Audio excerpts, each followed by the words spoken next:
Let's Address It Season 3. Tonight, we're going to do things a little different.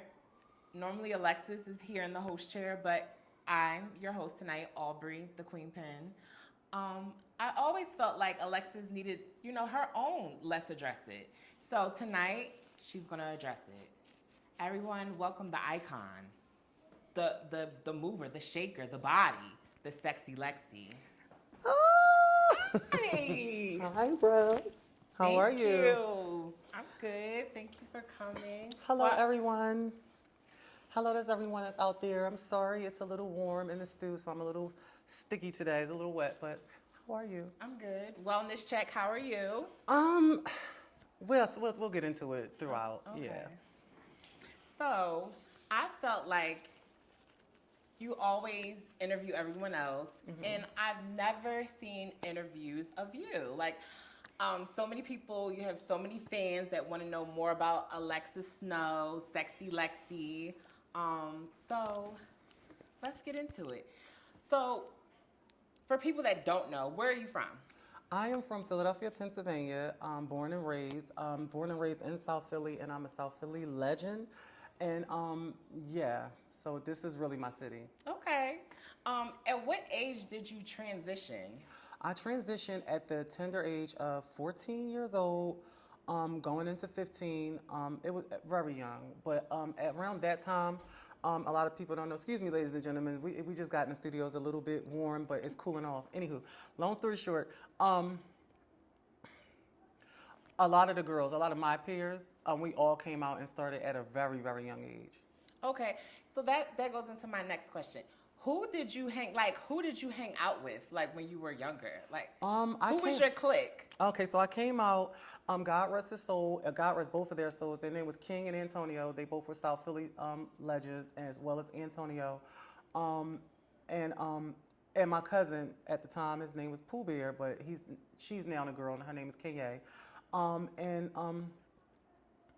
We started out as just young boys, and we were gang. We was all from South Philly, and then we all decided that, hey, let's just go downtown. And around that time, downtown is the neighborhood, and that's considered our 13th and Locust. It's world famous.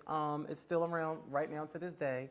And we went down there, and it was just like so much that was going on. It was like gays everywhere, all over the place. And it was like back then, it was way more festive downtown. When it used to be like hundreds of people in the street, and then they had the Now bar on the corner. Of course, I was really, really young, but me seeing all of that just kind of made me feel like I'm not alone. Like, it's other gays out here. Like, they are living out loud. Okay. Like, you know what I'm saying? So, yeah. So you came out at 13 as in gay. Gay. But what age did you transition? My transition started, I want to say, around maybe 15 going into 16. I was like a gay boy at first. I always knew I wanted to be a girl. So, like, when I first put the wig on, I never took the wig off. Okay. I feel so hot. I don't know if it's this leather. I don't know if I'm nervous. But I ain't had no drinks or nothing, y'all. But go ahead. Okay. So how did your family accept you as gay and then trans? Well, the gay part, they really accepted me. They allowed me to stay in the house still. It was once my father actually saw me, like, in drags, and like he saw it like himself, and he had to take me out of him, and took my wig and took the water balloons out my chest. Like, it was just a lot. I think for that, he actually put me out in that moment. He told me that I couldn't, no longer like live in the house dressing like that.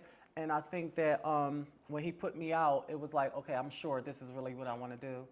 And I just started pursuing it full time. Like, I stayed in them, and I just knew at that point, I stayed in them because I had to take care of myself. So back then, the only thing that was available for us was the stroll.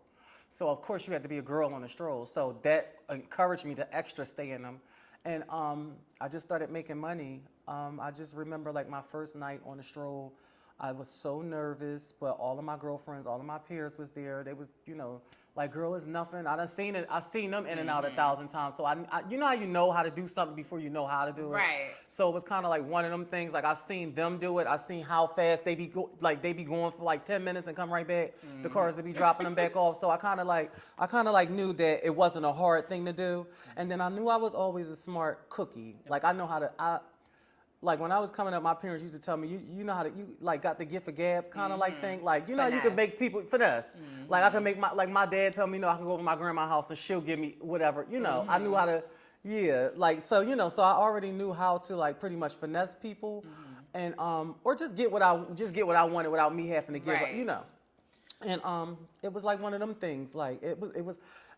Don't get me wrong, ladies and gentlemen, because I want to make this very clear. I'm not really I'm not proud of the fact that I had to prostitute or sell my body at a very young age like that, when most people should be scared to do stuff like that at that age. And also, like, when you're in that age, you're petrified of stuff like that. You have to be really forced into that. I wasn't necessarily forced into it. It was a choice, but it was kind of fun. Most people don't, and when I want to say it was fun, I'm not talking about more so of the prostitution aspect, just being out there, all of us girls. With your girls. We all girls. Some of us look a mess, some of us look real girly, and then we just out there having fun. And then being on a stroll is not just you being out there working and turning dates and tricks and stuff like that. The trade be driving past, and they be trying to holler at you thinking that you a girl. It was all a thrill. Can we get into that too? I want you to, when people really be saying like certain things, like y'all think everything is fun and games, like back then, remember we used to do realness pumps? Right. Like through the gallery or something like that? Yeah, for sure. That food court in the gallery. Come on, the food court portion. So you want me to slow down so you can get to No, you're fine. Okay, so I think back then it was so much fun for us and it was a thrill for us because we were just we wanted to be girls, and now that we were able to be girls and be free without parental, we all living in this house, we felt like adults at 15 as girls. So we just felt like, being outside, like it was fun to us. Like it was really, really fun. So the stroll was just something like, oh girl, we're gonna do this. I need some new packs and some new hair tomorrow. 2 packs of hair tomorrow. Let me go in this car and do my little 1-2 so I get into my hair. Or you go steal it real quick, girl, fold it up, put it in your pocket. Put it in your little bag and stuff. So when people, when the straight, a lot of the biological females and females that was born at birth say, y'all shouldn't be out here fooling people. I don't think no one's supposed to be out here fooling people this day and age because we're everywhere. But I think more so back then it was a thrill to not tell you, to be able to be impressed. Still to this day. Yeah. And on a funnier note, what was your first name? Because I feel like every girl has like my first name. Mine was Taisha. Taisha? Taisha was really my first girl name. And it was. And where did that come from? I just always wanted to be some kind of Isha. Keisha, Isha, Aisha. When I was a butch queen, I used to have, because I used to be in like juvenile placement, they used to call me Aisha. I swear, that was the song, Aisha. She was the girl that Okay. So I used to be Aisha. I'm an old school girl. So then when I became a girl, I was like Taisha. And then somebody was like, girl, that is way too bangy for you. Like, I'm a bangy girl, but they was like, girl, what you give? This was around the time that Brandy and Monica, the boy and mine, was out. And somebody was like, you should be something sexy like Alexis or something like that. And it just stuck with me. And I just named myself Alexis from that point moving forward. And it kind of like stuck with me. No, yeah. Okay. That's so interesting. Because I always be like, girl, what was your first name? What was your first name? Dominique. Dominique, but you look like a Dominique. But you know what? I was just telling somebody my first name was Dominique from Dominique Dawes, the Olympic. Yeah. She was in Prince video, I Diamonds and Pearls. I felt like we resembled each other. Like I loved her, so I was like Dominique Dawes. But then I just felt like when you talking to the trade, like Dominique, it was too manly, like kind of like if you say it like Dominique. Oh yeah. Oh, it do sound so queenish. Yeah, like so I was like, girl. So I was like, girl. And then like later on down the line, my sister was like, one of my sisters, my good sister, Miss Boom, she was like, girl, you give me like What Boom? Tasha Boom. Tasha Boom. Okay. Tasha Boom. She said, girl, you give me like a Aubrey from like Danny D. Kane or something. I was like, no, that do get you. It do. And I was like, and I just stuck with Aubrey. So okay. So growing up, because I feel like growing up, especially being a young girl, we all have girls that we kind of resemble or emulate, or, who was the girl that helped you or that you wanted, that you emulate, like the first femme queen that you saw and you were like, bitch? It was Sanaya. Yeah, the first, when I was a boy, this is before I even transitioned. I remember, this is when they used to have the balls in Philly, the Kenny Polo ball, the Unity ball by Kenny Polo. And it used to be like on that Sunday, we used to go to Lemon Hill, to the park, Fairmount Park, and they used to have like, it used to be a park, the ending, the water fights and all of that stuff. And I just remember Sanaya being there, and she had this little jean skirt on and this little titty top, and she had some long hair, and it was real full. And the Sanaya that I didn't know then, me first time laying eyes on her. Now that I know, the old school's Carrie and Sanaya, they used to really put 8 packs of hair in their hair. Like, literally like. I heard like that. 8, 9 packs of hair. Like, when typically you only put two packs of hair. They used to carry and put 8 packs of hair. I love you, Naya. But me just watching her, it was off this song. She was shaking and doing boom, and she just kept slinging and shaking and pow. And she was just in the middle of the grass, and people was, obviously people was looking at her, but they was not saying not paying her no mind. They was used to Sanaya, because she was Sanaya. But bitch, it was like, I was just like, I just remember me for like a long. Were you a butch queen? I was a butch queen, okay. a little young queen, and I was just looking, and when she went over there, I remember me following her. Like, it was like, I didn't, I can admit that, because I'm a baddie, and I love letting the older girls feel good about the fact that they had motivated somebody, For sure. or captivated somebody For sure. that made me bitch. So basically, when I was like walking around after her, I don't know if she noticed, like, who's this little faggy following me? But it was very stalkerish, but I was just mesmerized. And so when I became a girl, what I knew when I was looking at her, I was saying, I want that. Right. I don't want to be on the stroll I want that. Yeah, Titties. No ponytail in the back. No ponytail. I wanted that. You know what I mean? You know what kind of girl you want to be Right. from the beginning, and it was like, I want that. Right. And so shout out to Sanaya. Will forever be my number one and my icon. I will always stand on that. You know. But go ahead.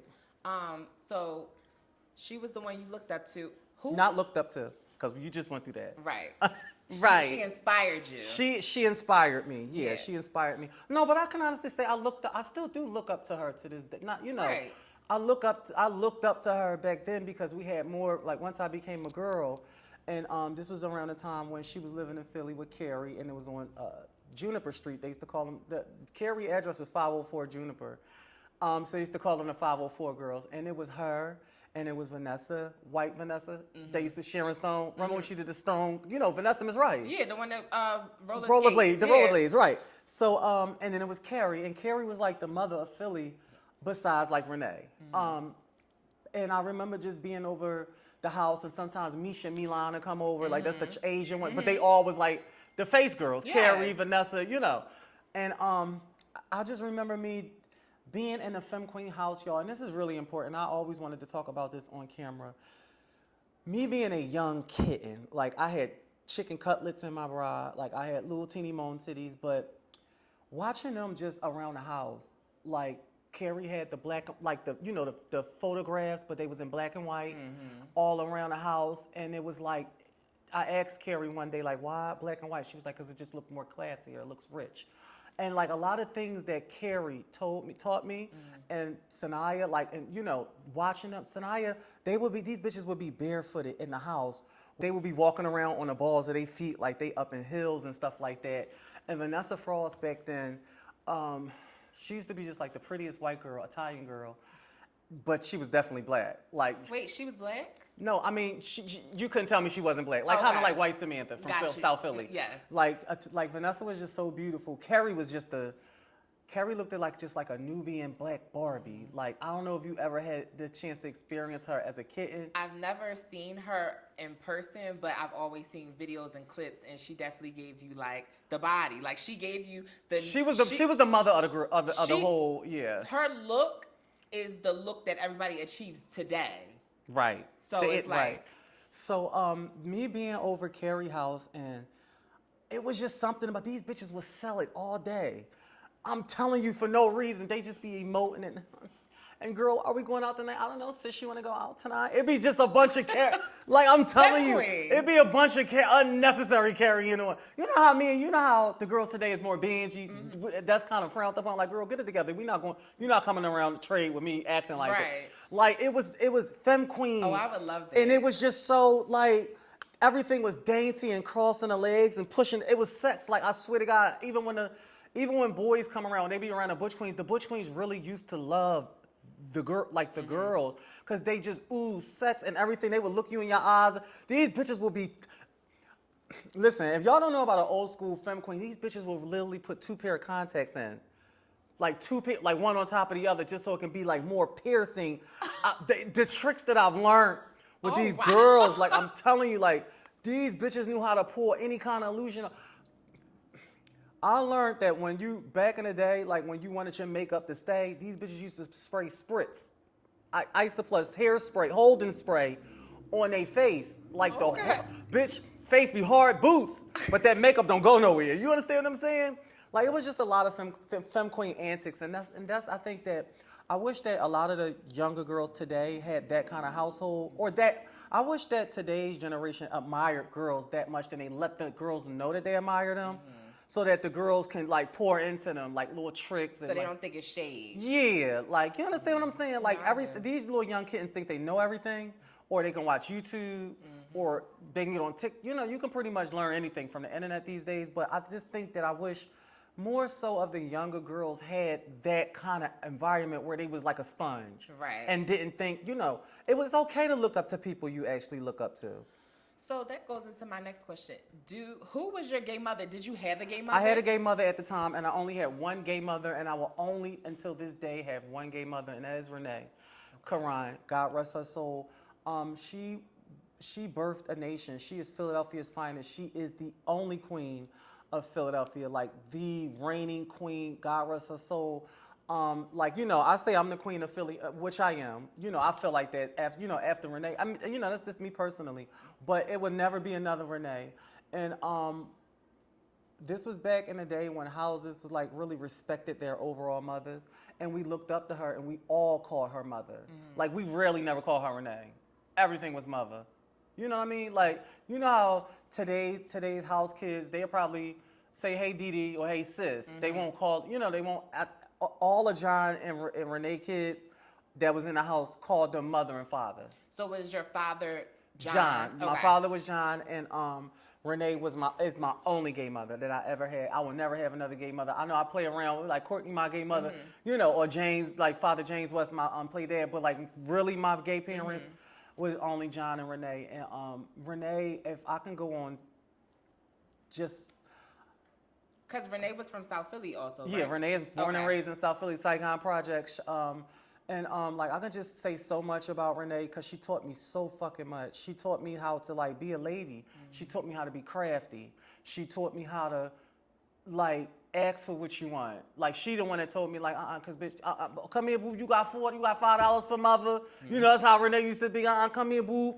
Come here, or give me a hug and take the guy face and put him on mother smell good. Then like, give me $10. You know, am I lying, y'all? Anybody that knew Renee was giving every day, oh, baby, boo, you look cute tonight. Give me $10. Can I hold $10? I'll be right back. You know, and mother, bitch, by the end of the night, I swear to God, like, I promise you, nobody don't know this. Only Dawn and maybe Stacy, China, the original, the girls. Renee have a purse full of money at the end of the night. Because, you know, downtown used to be so festive. Yeah. And it used to be ballroom girls, gay, you know, Renee was like the queen, literally. When Renee came through, it was like she was the first one. She was the realest thing in Philly. She was one of the first girls that got implants. And then she was just so pretty. And then she was Benji pretty. You know what I mean? Like, it was like she was so real, you had to stare at her. That's no, and then she looked at she was the first one that didn't act like a femme queen to me. Okay. Like Karan and Sanaya ooze sex and femme queenism. Renee was real Benji, so I think that's what added more on to her realness. Being as though she was from the projects, all the trade knew her. She literally can really walk through her projects, bitch, and the trade. Yo, what's up? Like. I used to, like, they used to dap her up, like, you good? Look at you looking good, all good. And then when you get these things, like, they used to play shadow box with her. And she's like, boys, stop. Like, and, like, the Trey be at the dice game. Renee be sitting out there with her little, bitch, a Kimar on, bitch, with she was Muslim fish. That used to just be her thing. Okay. Like, and she used to have her big, remember the figure 8 ear, the big dookie twist earring with the Kimar on? And she used to just be out there. And I just used to be gagging like this bitch. I heard from Michi that she used to work at a strip club too, and they didn't know her. They didn't know her tea. And she ain't even had no change or nothing. She just Renee she was just that real. And I remember one time, I can tell this story now because God rest her soul. I love you, Renee. We was in Richard Allen because she's from South Philly. She's from Saigon Project. You know, Richard Allen used to be the roughest project in North Philly. I don't know if you remember where that's at. Yeah. It was like right around Spring Garden. Yeah, right there. Richard Allen. And we was in Richard Allen projects, and there was a bunch of trade on the corner.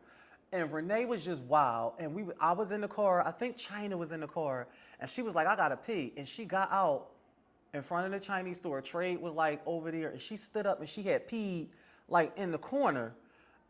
And the Trey was like, yo, what you, like, yo, she was like, boy, mind your business. They was like, what she was over there? They still thought she was fish. I swear to God, I don't know how she was just that real. And then, you know, back then, that wasn't, you know, they used to think that the girls, they used to think trainees look like RuPaul. Right. You understand what I'm saying? They didn't think that we could look. It was coming like that. Yeah, you know. Back in the day, they used to think transsexuals, because that's what they used to call them back then. They didn't used to say trannies back then, but transsexuals was more drag queenish. They big hair, deep voices, you know. So it was kind of like one of them things that when you see Renee, even though you see this lady standing up peeing, and she's in the projects with y'all, and she looked like she looked, you still call her, Miss, what you over here doing? I was gagging. But yeah, it's so many memories that I just have of back in the day. I wish a lot of girls could have experienced or could have just like lived through those times. It was more dangerous for the trans girls back then, but it was an easier life. Like if you knew how to blend, you was making it through anywhere because they wasn't looking for nothing. Right. You know, they wasn't expecting. You literally can be somewhere undetected all day. As long as you looked like a girl and you had that Benji aura, you know, because they know what to look for now. Right. You know what I mean? You know what I mean? Does that make sense? It's common now. We out here. Then now, everybody really is on a high lookout for us because, you know, we like a sex symbol, or we're just like, you know, we out there. Like we're at the top of the food chain, basically. And back then it was like, bitch, it's no way. Back then it's to the point where it's no way, it's no tranny in here fooling us. We wasn't on no radar like that. Like you had to, they would think that we would stick out like a sore thumb back then. Like it's no way possible we in this party and there's one of y'all in, you know, it's that kind of thing.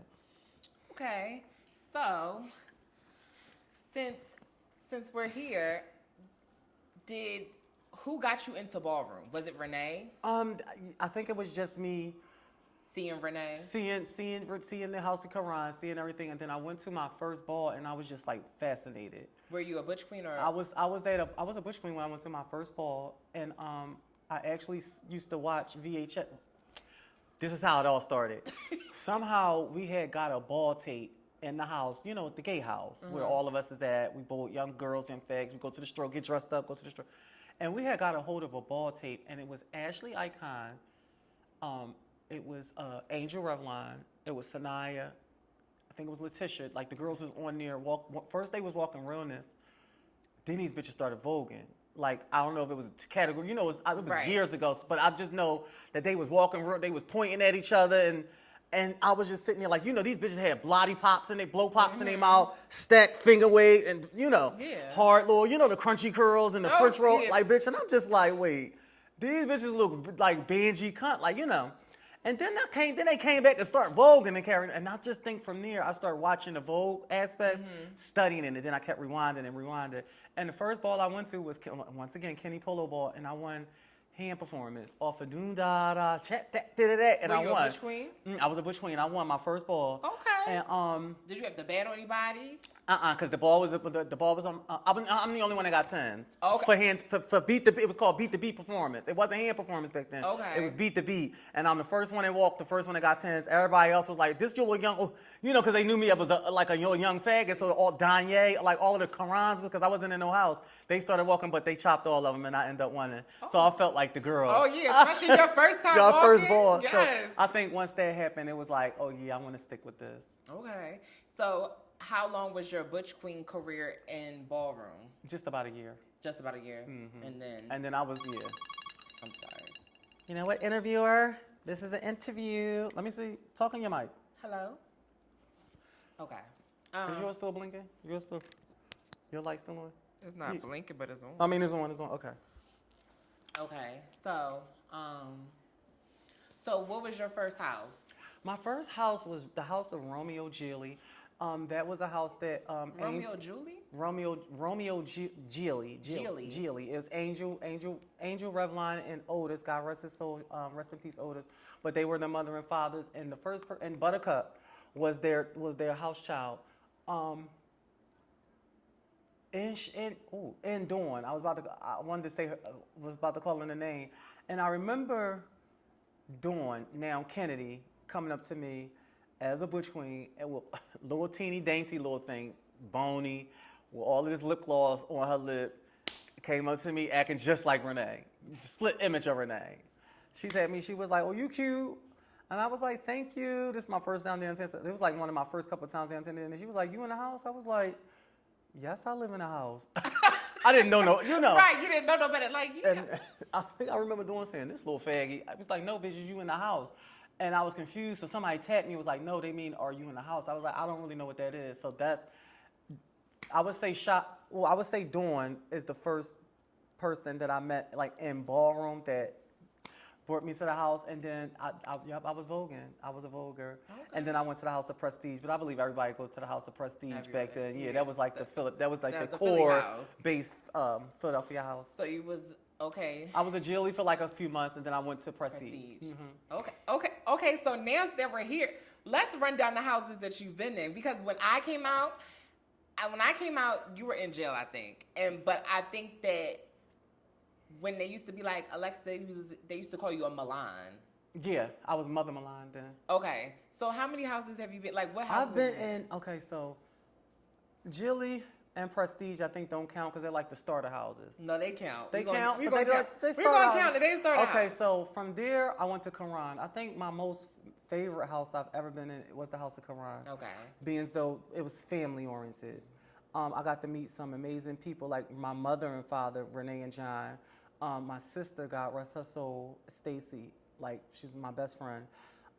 China, Amina, like all of the current Naima, she passed, Kennedy doing, Amici, Season, then that whole Raymond, the whole Right. Lanvin line, the bloodline, all of them, like it was like we were like a baby gang, like believe it or not, like literally a baby gang. And the thing about it was we all stayed together at one point in time. Like it used to be that kind of how we did everything together. We went to the mall as a team. We went to go swimming as a unit. We did everything as a unit. When we went somewhere, it was just we was always together. It was just one of them things that just felt right. We felt like it was a union, like one of them things, and it didn't feel. It didn't feel forced. It didn't feel rushed. We were just family, Right. and we loved each other like that. Bitch, you could not fight one of us without the other. It was never going to be a fair fight. And they all love their girls. Like that's why I come in. That's why I always shout out Michi, the Lanvins. I'm gonna say because how they cater to their girls. So I want to go on record saying this. Well, I always say this, but I love you, Michi. I love you, Season. The whole that whole the force behind the machine behind the house. They just make sure because that's how we was as Karans. That's how they made sure Renee, Stacy, me, like that's how they treat their girls. So any of y'all that's in the house of Lanvin, if y'all should feel special because that is natural. That's not bitch. Nothing in what you doing is making them do that. This is their natural. That's how they was raised. So, shout out to the house of Lanvin. Shout out to the house of Lavin. Exclusive. As It long pays as to they- be exclusive. As long as you know. But go ahead. So Karan, but you left Karan And then I went to Ebony. and then came And back I remember. to Karan. Oh, I remember. This is around the time I was starting to get really popular, and I started clashing with Renee a lot. Okay. That was my mother. Right. But when you start getting body and you start getting into a look and all of that stuff, they started doing that I don't want to say comparison because I was still back then. way. You know how they try to do The ogre but way. I was starting to make a little bit too. This is before Stacy and China. This is before. This was when it was like now I'm Alexis Karan. I was winning balls, bitch. I was Yolanda's rival. I'm an Allure, And then I remember me and Renee had got into something. I think it had to do with PJ, God rest his soul. And so I remember me talking to me and Ebony, that's the only other person that's been my second gay father, because I really do love and respect man prodigy. I love you, Dad. But I remember me going to Ebony, because he was at Ebony at the time. And I remember John Karan saying, "Oh, child, you can have Alexis. She'll never win over Amina." And this is when Amina was like on a girl. Amina was the girl. Shout out to Amina. Shout out to my sister. I love you, sister Amina. And I remember me being at Ebony, and I remember the ball being a Jordan ball, and I remember Amina came out and they did the Witch Doctor production for her. Michi was in the production. I think Caesar was in the production. They all was the Witch Doctor. They brought Amina back to life.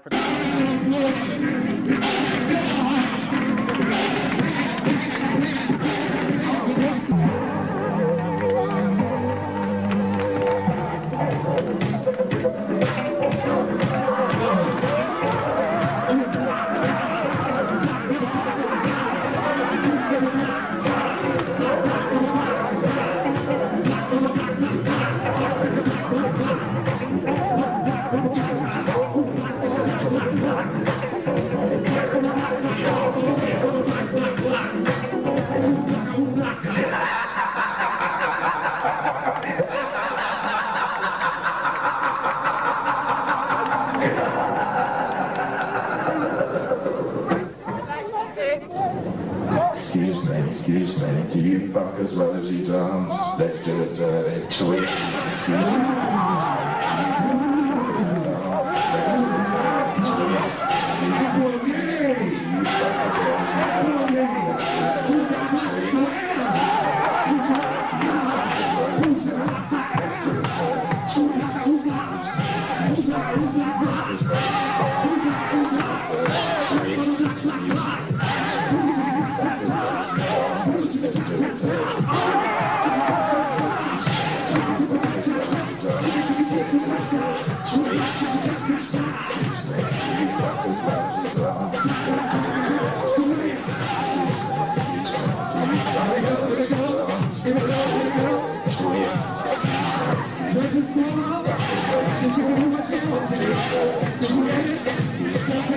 Production was sickening. It was in New Jersey at the Symphony Hall. Amina ate it, and then they laid me out on the ground. I was second. We was the only two girls that walked, and we both was from Philly. And I did Michael Jackson Thriller, the one that Pandora just recently and tore Amina up that night. Tore Amina. I love you. But I heard Amina was the girl. Amina. Yeah. So did you feel like you left because you felt like you I needed had a point. that? Yeah, I needed that. You needed that. Okay. Sister, I needed that. But no, I tore Amina the fuck up that night. And then it was a ball in Atlanta. And okay. So then I had a Rain in Ebony around that time, like the Rain and girls. It was me, then Mika came along, and then it was me, Mika, Kenya. We were all Ebony's.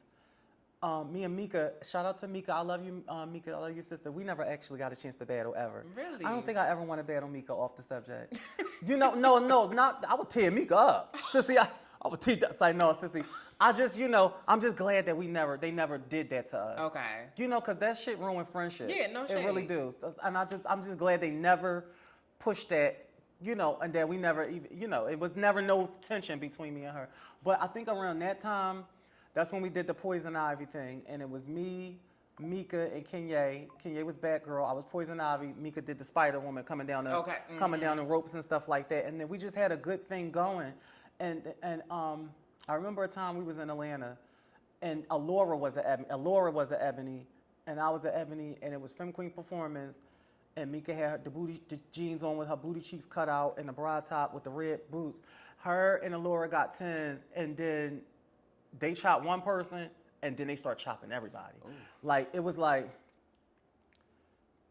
Mika got 10s, Allura got 10s, then it was one chop, one chop, one chop. I was about to, like, the 8th or 9th person down, and they was already in the mood to just chop instantly.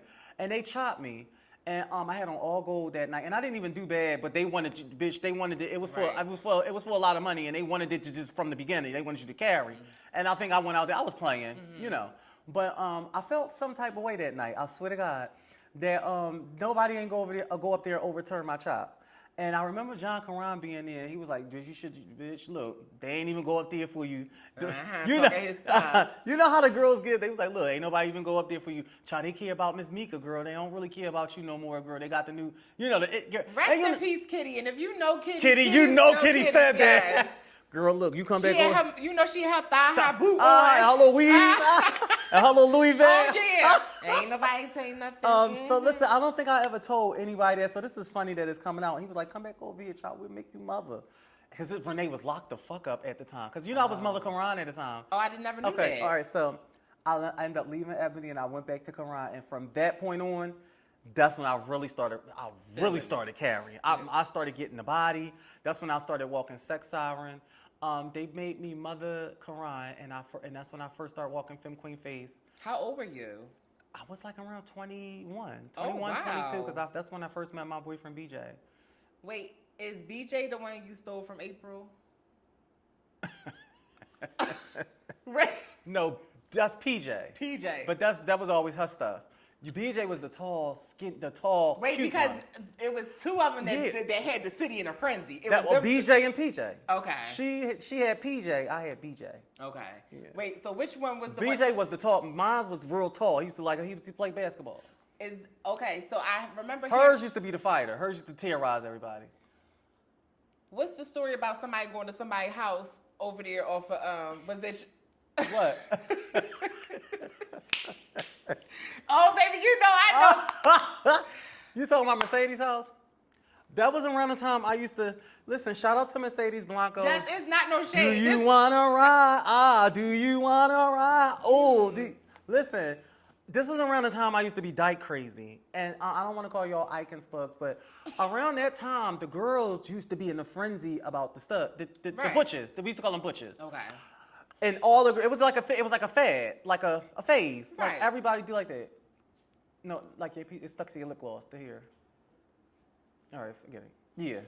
Back in the day, the clubhouse days, it was a thing for femme queens to date the butches. They wasn't even trans men; they was butches.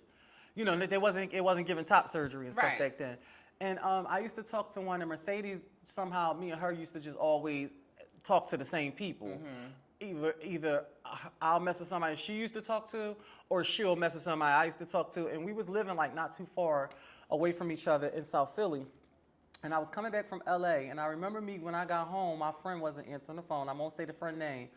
And I looked on the caller ID, because back then you had caller ID. On the little box, mm-hmm. Not the one that's on the phone, but the one that's the box. Yeah. And I started pressing that number, and I called that number, and this one, Tiffany Prodigy, mm-hmm. the one that Vogue was staying. I think that's Mercedes' daughter. Mm-hmm. Oh, it is Mercedes' daughter. Okay, they was living together, literally 5 blocks away.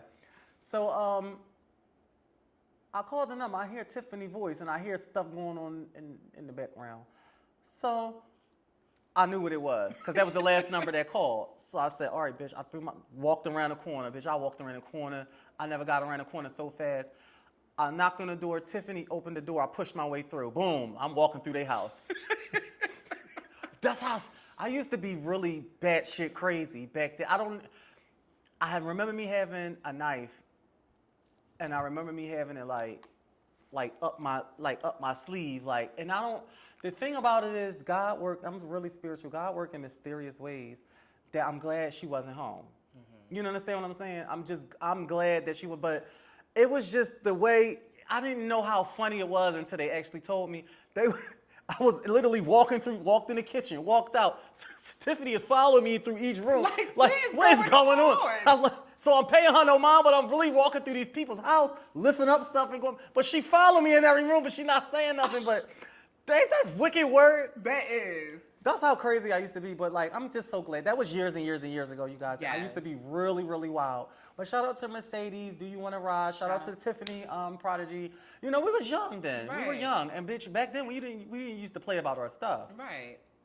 So okay, we got a little off track, but so Mother Karan, and then from what house from there? Because you've been in a lot. I was there. I was a Karan up until I think things started getting really, really. It ran its course. I think once Renee died, everything kind of when it died, because it never recovered. It never recovered from there.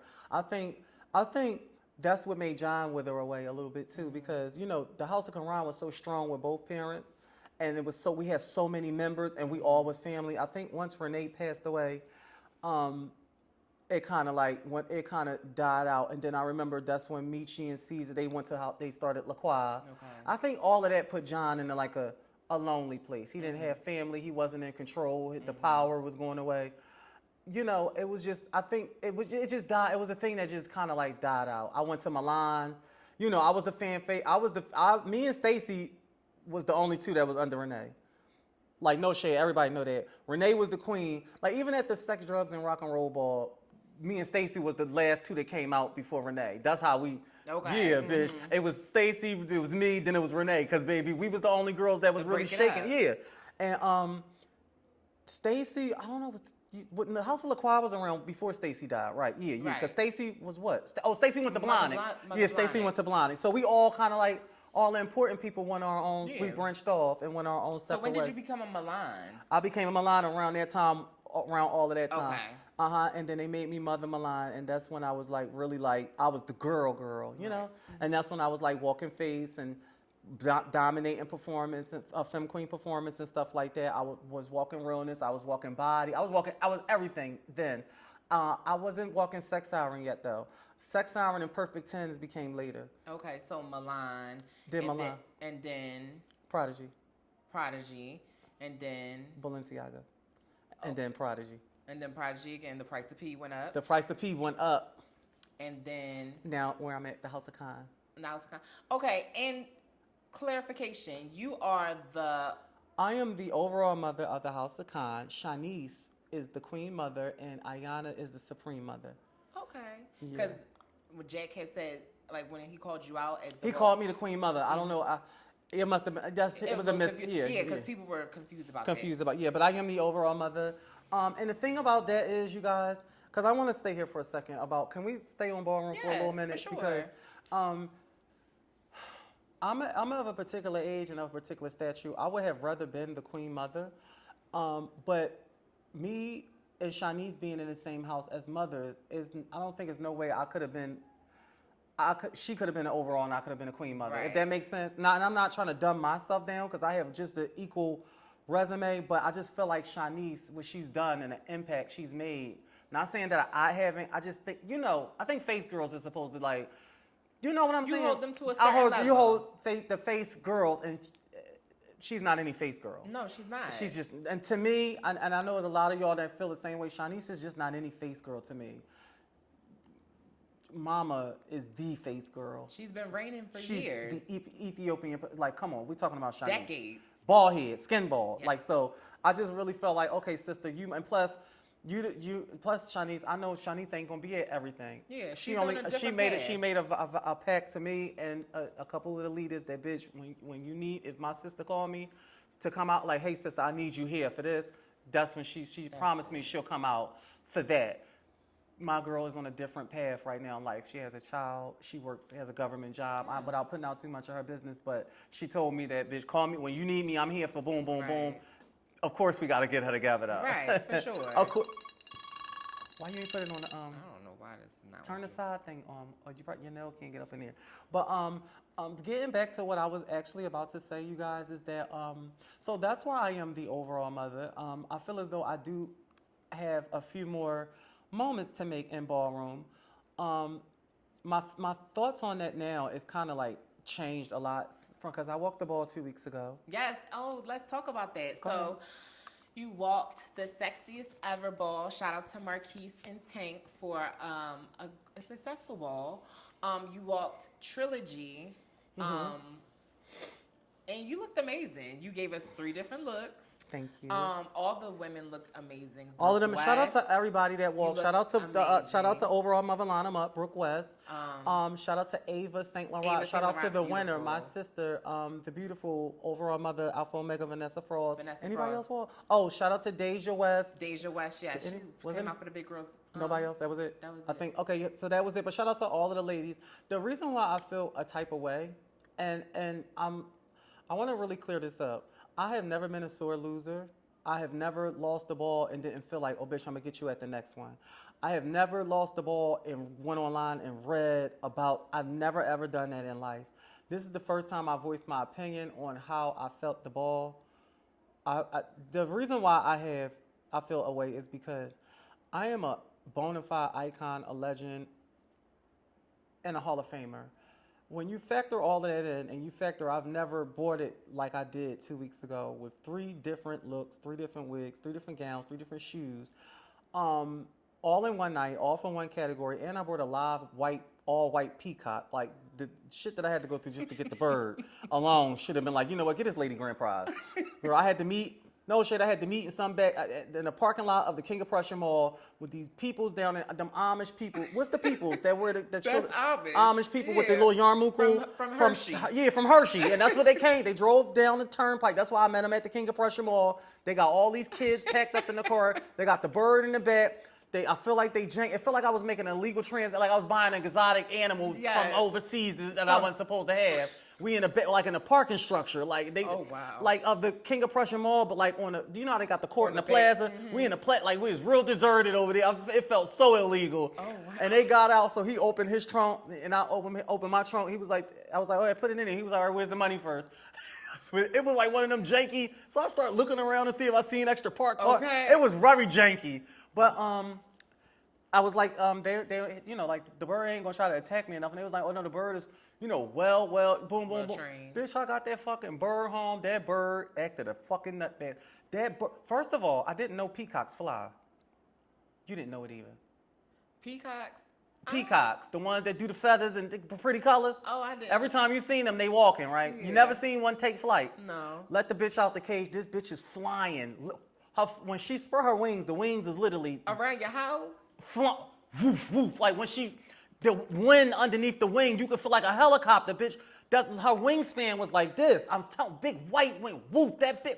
Then the bitch flying around and landing. You know how you got pictures hanging on the wall? She's landing on the pictures and it just fought her weight. I'm like, what the fuck is going on? I'm chasing it. Then by her over top of me with her beak is this sharp. So she's trying to peck at me because I'm trying to, it was a lot. It took me 2 hours to get the bitch back in the cage.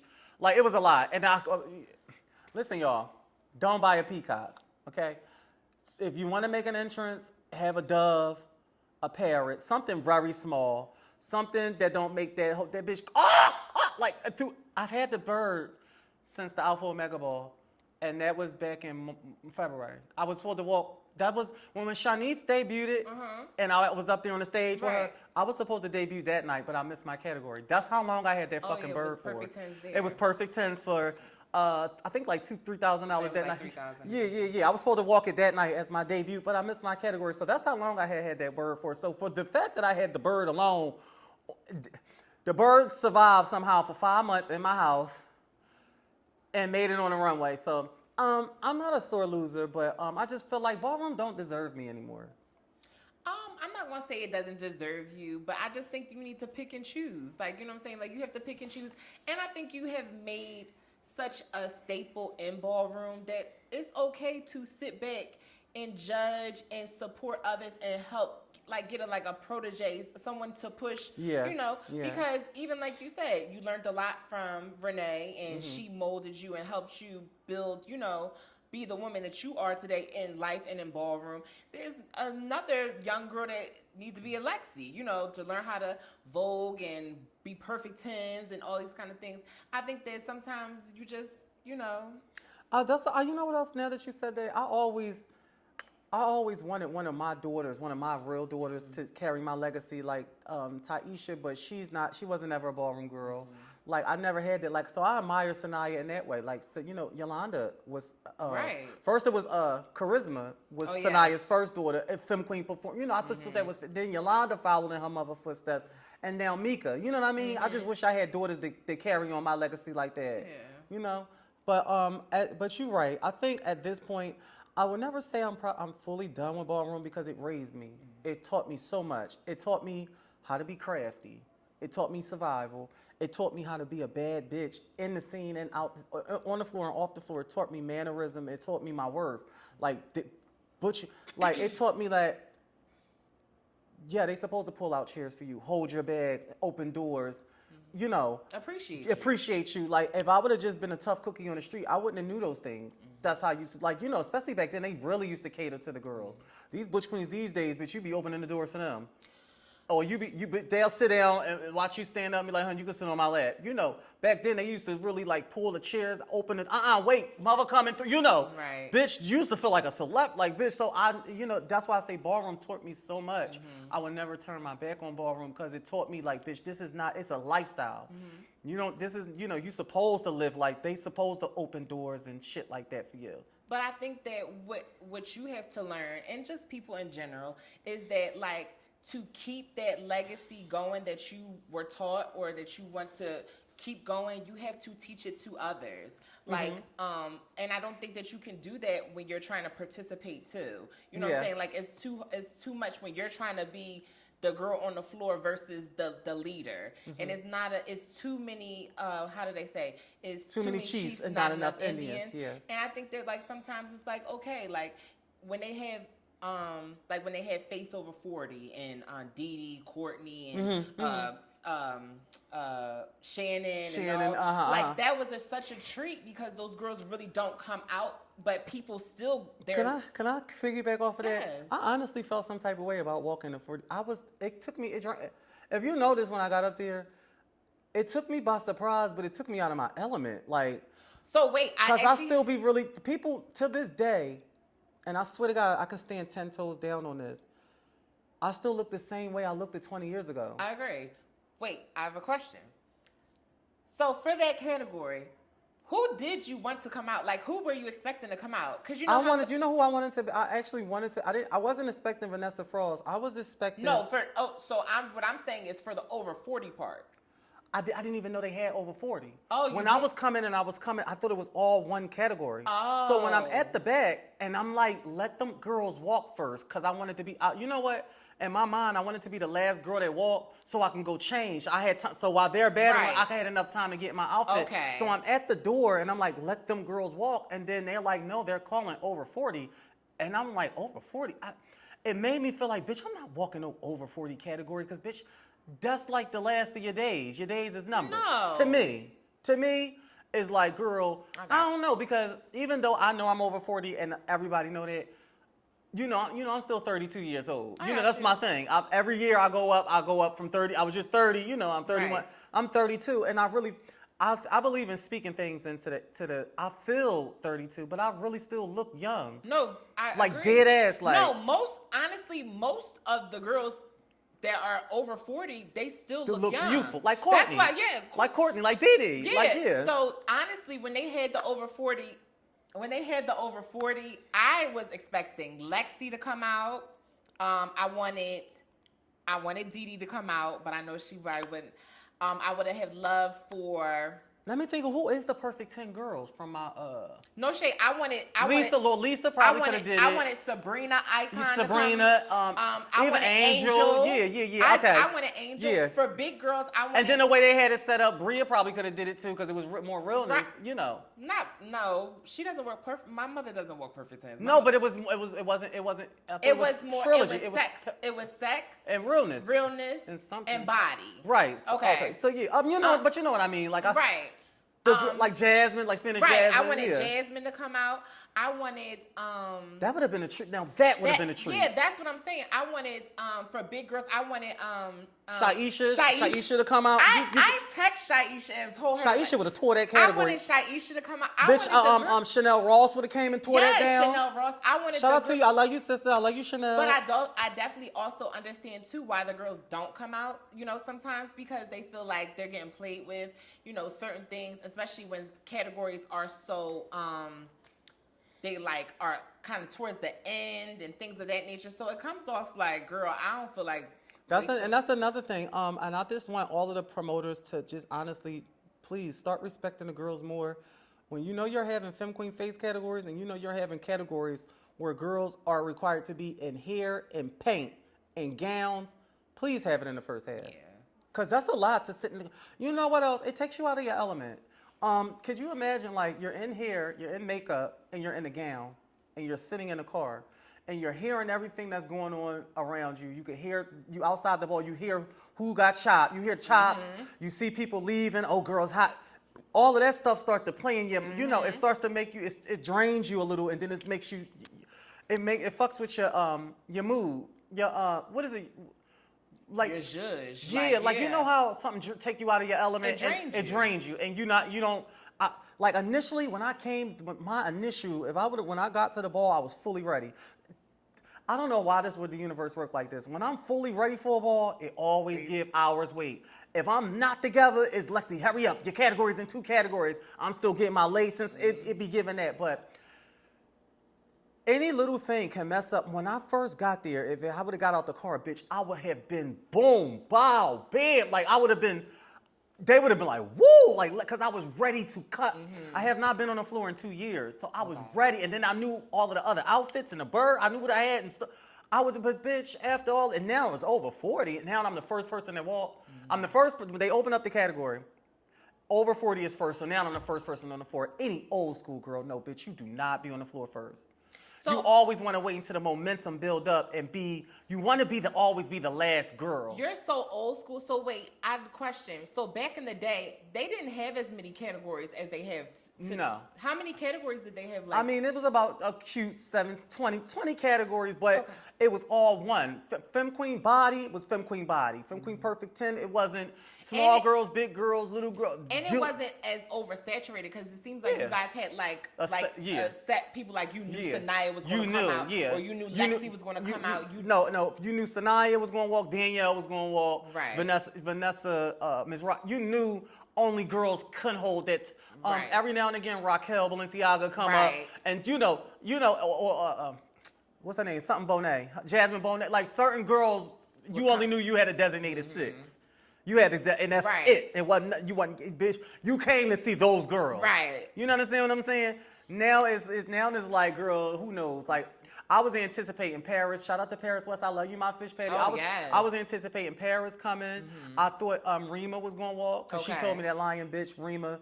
I love you, little sister. She said she was walking. She told me,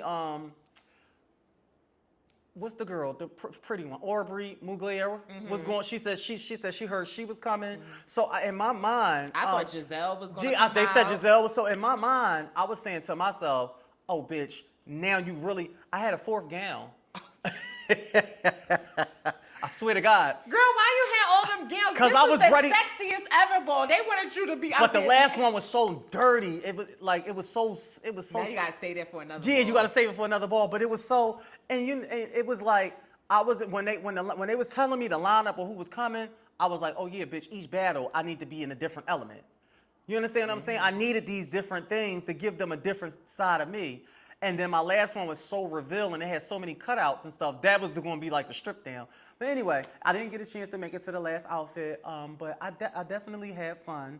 Ballroom is not the same no more. What categories are you iconic for? All of them. Every category except for realness. Because I walked realness. I won realness. Okay. But I wasn't dominant.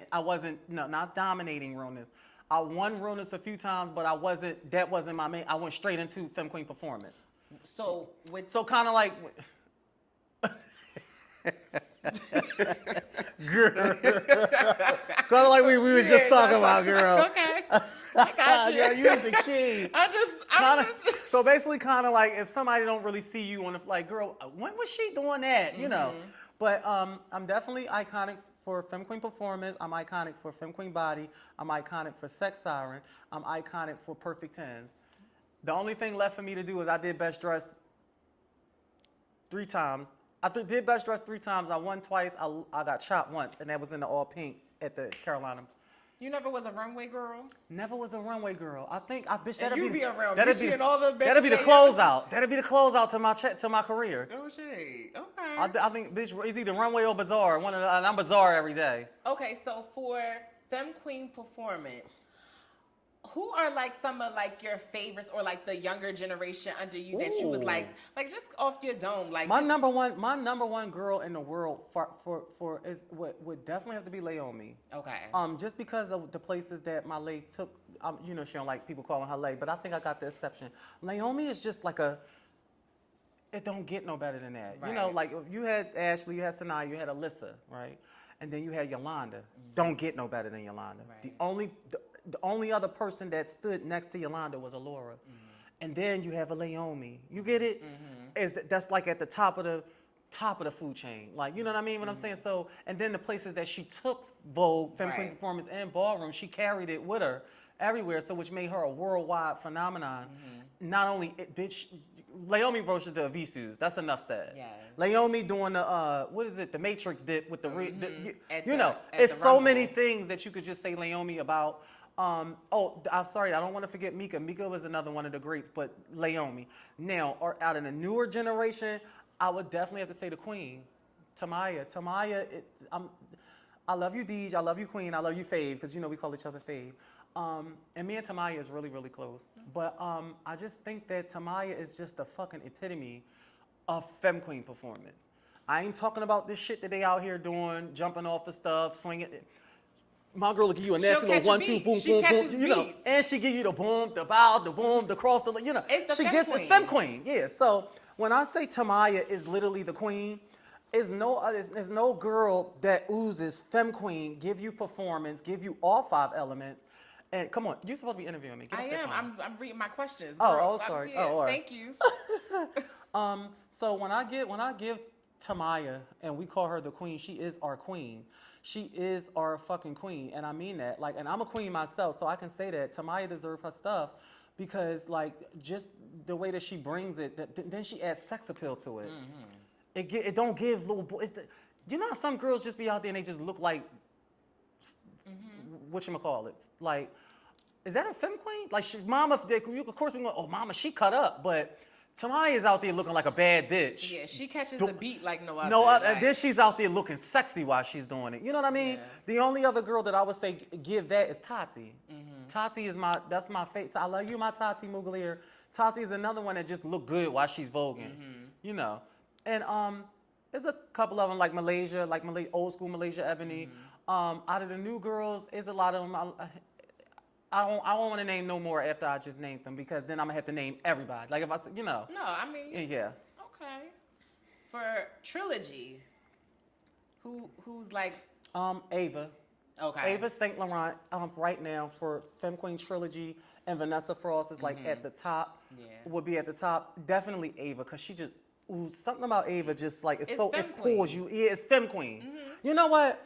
I don't want to be biased. Vanessa can get Femme Queen too, but Vanessa, you know what I mean? It's something about when I say certain names, you guys, it's not that I see people as my all-time favorite or like my favorite. They should come first. I'm more attracted to the Femme Queenism. I think O'Shea is. I think Vanessa give Femme Queen. Like I think. Yeah, but she give me real. Like she could. You know what she give me? She could be stripper fish. Like, you know, exotic dancer. Vanessa give me like, I think Vanessa just been in the game so long. So it's like, I think y'all don't see it like y'all don't see, but it still give you like. No, I know. Okay, so she give me a piece of a femme queen, but she just more give me an exotic, like. Okay. You know, like certain girls just give you femme queen, like Right. tranny-lish, the tranny-lishes of it all. Yeah. I got you. But yeah, those are the girls. I like Paris, Paris West. Excuse me, y'all. This little Versace heel, she's starting to tear me up. I gotta adjust my shoe real quick. Pull it back a little. All right, a little light. I love Paris West. Who else? Like for perfect. Who your favorite is? For Perfect 10. I think that's it for right now. Yeah. Okay. So what's next for you in ballroom? Like, I think I just really, at this point, I'm gonna tell you the truth. I think I have one more time to walk, 1 or 2 more times. Okay. I've been asked this question a lot, and I really gave it a lot of thought. I think I really want to tear me up a nasty, iconic Femme Queen performance one last time because I know I still got it. You think you okay? I know for a fact. I practice all the time in the house. I Wait. can't dip. I can't. Wait, who's your favorite battle? Like the person that you ever battled? Like, bitch, that battle was so nasty. Like, It's always been Yolanda and the Lord. Yolanda. That's why recently. Oh God, what was it? When I had Vogue, the last time I think I Vogue was at the House of Lanvin Ball in Philly, and I battled Davina, and I just walked off. The reason why I walked off is because she a kitten. She was tearing you up. No, I was tearing her up. No, y'all go back and watch it. Even my tens, you know what? It's like, what do I get out of it? Like, she didn't get me. You know how certain girls, bitch, I'm about to tear you up. You know, No, I get it. we did this back old school. We about to bring it into the new school. You know what I mean? No, I I'm saying get we it. about to give these people a show.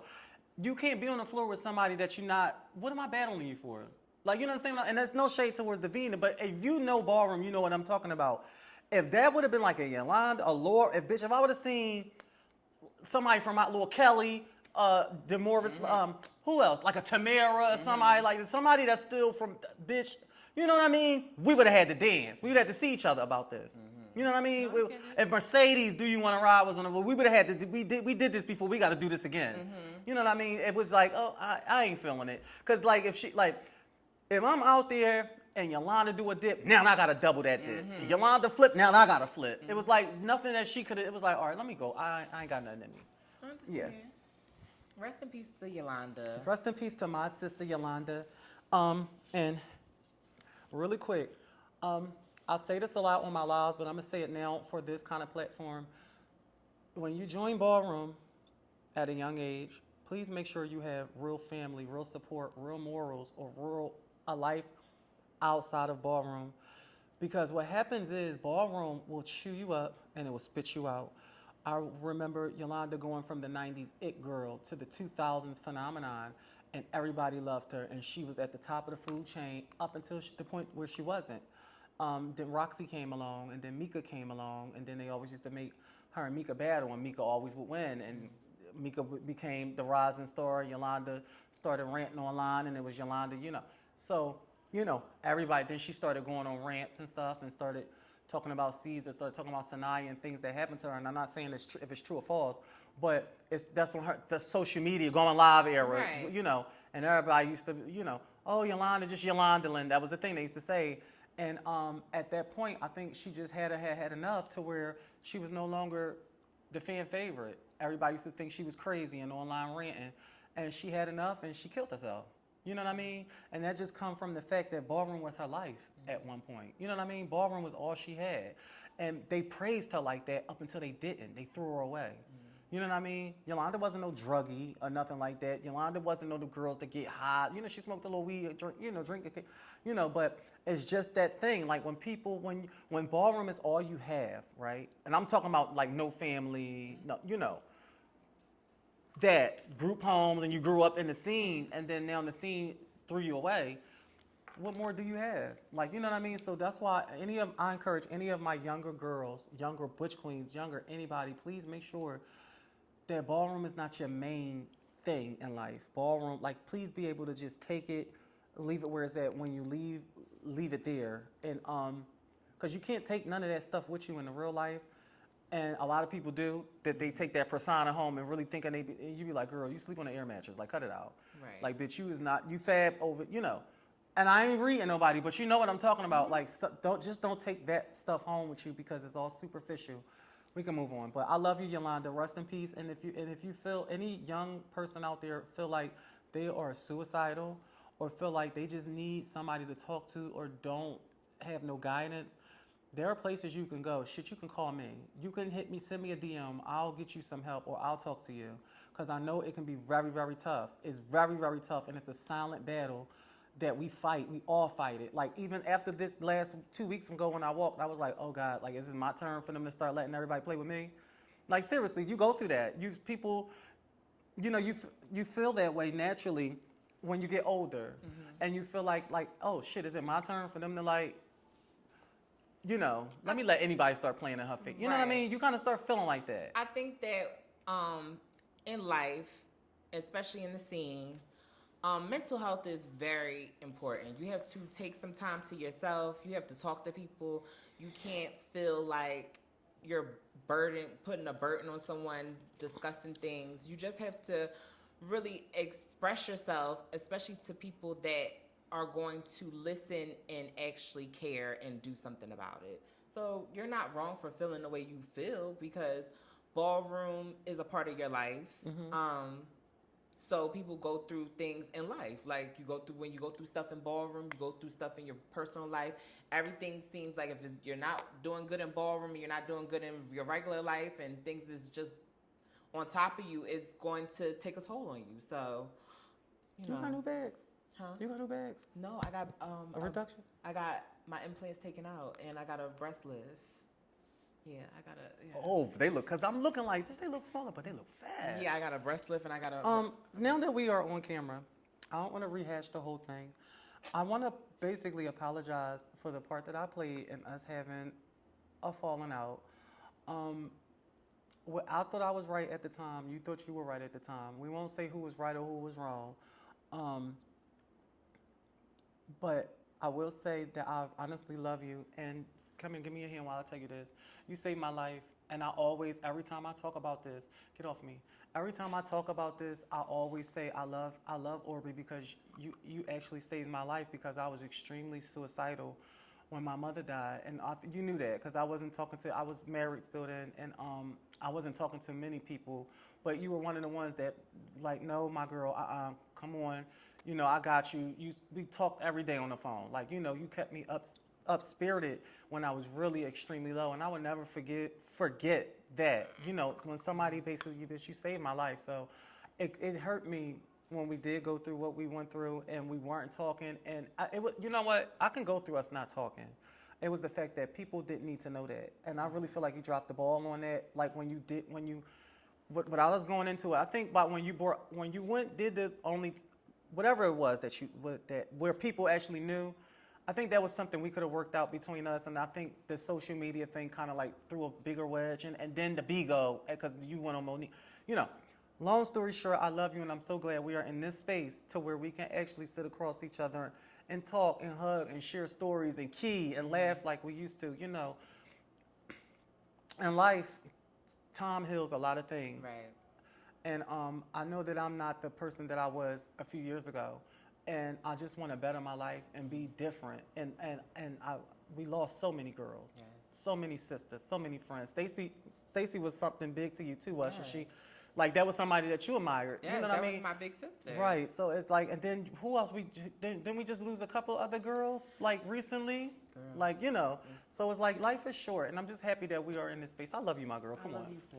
Oh. Yes, I love you too. No, I'm glad we're able to be in a space where it's just like, things is just Yeah. to the side. Water under the bridge. Yeah. Because like I said, it's a shame. Sometimes you go through life and you're mad at people and you don't want to speak to them. But if they die today or tomorrow, you will will feel some kind type of way. Right. So it's No like shade. sometimes if something is not that serious, if something is not that serious, just try to rehatch it in your own time, because it happened in its own time. Sometimes you need time to heal. It's a build up too, because we was just at a what was that called? We had a conference. We had a panel. We was on a panel, all Femme Queen panels of just talking about life lessons, and it's actually on YouTube. The whole thing. It was really, really an amazing thing. It was me, Tina Montgomery, and Amina, and Aubrey, and we were just talking about just everything. Trans woman growing up, being respected, our laws, our pronouns, and stuff like that. It was really a good thing, and I think that's the first time we actually talked since, you know, the initial thing. But yeah. Yeah. So you know, because if you're ever feeling suicidal, they have hotlines, and there are people that you can reach out to. Like she said, if you need to reach out to her, you can reach out to me, DM whoever. But this may help somebody. What made you feel suicidal? If I can be perfectly honest, just give me 1 second. I need a little adjustment. I'm telling you, this little steep in these shoes is tearing me up. Honestly, when I lost my mother, it was so sudden. My mother died from what you would call sepsis poison, and it's extremely fatal. It's like no way around it, and it's instantly a fatal thing. My mother, like on Friday nights at my grandma's house in South Philly, she cooked dinner. Everybody come over. They play spades and cards and pinochle and pity pat for money. You know, so that's my mother did that every Friday, and she went from that Friday having fun doing her having drinks, playing cards, until the next day, which was, you know, the very next day she wasn't feeling well, went to the hospital and died instantly. Like, you know, so I didn't have nobody had no time with her. She wasn't sickly or nothing. That's just like, bitch, me and you sitting here talking, and then I tell you right on the way home, I don't feel good, and I die in the hospital. It's like, bitch, we was just sitting here keying. I mean, like really, I showed no signs of nothing. So it was that, and then the most important part why I felt extremely suicidal, and I still struggle with this to this day. Like just yesterday, I felt like, you know, sometimes I can't do it without my mother. My mother held my hand. My mother, anytime I was in any trouble, she showed up for me. When I was gay, I was still her child. When I transitioned, oh, that's my daughter. My mother always was there for me throughout my whole transition. And that's something that a lot of my girlfriends didn't have. Their family would disown them, Right. put them out on the street. They would end up with HIV at a young age because they were sleeping with, you know, prostitutes, or get killed or strung out on drugs and crack. You know, so my mother loved her child. And she made it be known that she loved me, and I loved her for that. So we had a bond, like we would talk on the phone every morning. Like, that was my best friend. Right. So when you lose somebody that's like, when you lose the only person in the world that, I don't care what is going on in life, I could be about to jump off of a building, I could be about to get unalive. And if I hear her voice, just the sound of her voice alone just would make me feel like, okay, I'm ready. Go ahead, you could do whatever you need to do. Just by her saying, it's gonna be okay, baby. I would be okay with anything. Anything ever happened, like you can. Somebody be like, you got anybody you wanna? Just her saying, you're gonna be all right, baby. Okay, now just her saying that to me, and it's like when you lose somebody like that, that just their voice can make everything better. You never recover from that. You never. I'm not the same person. I will never be the same person ever again. I have good days and I have bad weeks. I might don't be seen for a week because I'm in the house sad, suicidal. And I can admit that because like I'm me. Right. I'm living through something I wasn't, like I lost somebody I was not prepared to live without. And I'm just trying to be strong, but sometimes I don't have it to be strong, you know? Sometimes my strongness might be being strong for other people. Right. I be realizing that, like I be so gung-ho to help other people, but I don't be having nothing left for myself, you know. But it's life, you know. It's just life. It's just I don't wish it on nobody because nobody should feel suicidal. Like I don't feel like I would ever harm myself, but just the thought alone, like why am I having these thoughts? Why do I feel like I don't want to be here? So there's somebody out there that's suicidal right now. There's somebody, yeah. What can you tell them to help them to still be here? I don't know if I really have the right words for anyone because, like I said, just yesterday, the other day, I don't want to be here no more. I don't. Right now to this day, like some days I'll be like, all right, girl, you can fight. You're going to be this star. You're going to whatever. But for the most part, I don't want to be sad and I don't want to just find something that you love or find something that you love doing. I felt like when I started this podcast, it gave me a new purpose. Like, oh, girl, this is good. I like doing what I'm doing. I like sitting down talking to people because I have one of them type of auras about me. You don't mind talking to. Like, I don't know. It's just something about this bitch funny. She a key. And plus, I'm calm and neutral and motherly, funny, all in one. So it's like, I can do this. So that kind of like made me like push all of that to the back, you know, and I felt like I'm living again. So this is all, since I've been started season 3, I did Lola first. Ever since then, I've been in a good mood. Then when I don't be doing nothing and I'm home all day. So you gotta find something to keep you busy, or there's something you gotta find something that you love doing. And I know my mother would be proud of what I'm doing because I'm doing something. Agree. Your mother was alive in, girl. Yeah. She used to come to the ball. She supported Yeah. Oh, she was alive in. She was She's a alive Landville leopard. Yeah. So you know your mother. I always used to tell you this. Like, you know, your mother would be proud of what she was proud of the woman you have became, and to know that you are doing this now. Like, you know what I'm saying? The spaces that you're going, the spaces that you're in, that you have been in. How's your pop-up, by the way? He's great. He's great. That's good. He's good. He just turned 95. Shout out to my shout out to your pop-up. Yes. But let me see. Do I have a couple questions for you? How did this turn into that, huh? Wait, hold on, cause I'm Just don't you ain't gotta get in sex kitten mode. You gotta get in sex kitten mode. For one, I just wanted to congratulate you, but I really wanted to, because I know you got a daughter, and I know that like that little girl is the world to you, you know, and I know how my sister Ashley, Shanice, is with her son. It brings a different side of you out, a softer side, a soft girl life. Is that recommended for a lot of girls? Like, because I always think that, like, if I had a son, I know that would just make me just a better person. Like, can you tell me your experience with having a child as being one of the girls? So I wouldn't suggest it for everyone. I feel like you have to just be in that space. I think that within the last couple years, I have gotten in a motherly space. I feel like I have calmed down. Like, I don't travel as much. Like, I just focus on, like, my kids. So it's like, first and foremost, my baby, she's 5. So it's just like, oh, girl, stop, girl. Because it's like, I see the way you hear. Yeah, like, I love her. She brings me so much joy, and it's just like, it just feels good. It's not about being realness or the fish or anything like that. It's just because you have someone, like a little baby that's dependent on you, and it makes you feel like you have to do right and do things to not only better you, but better someone else, and you're helping someone. So I feel like I have always been motherly. That's why I have, like, a lot of gay kids and things of that nature. But now it's like I have a daughter and I have a gay child that lives with me and things of that nature. So it's like I just don't want them to go down the paths that I have had to go down, or places, or been in spaces that I have been in. But to answer your question, like I said, it's about when you're ready. Like, I think that you have to be financially stable. I think that you have to be emotionally stable, because some days it's like,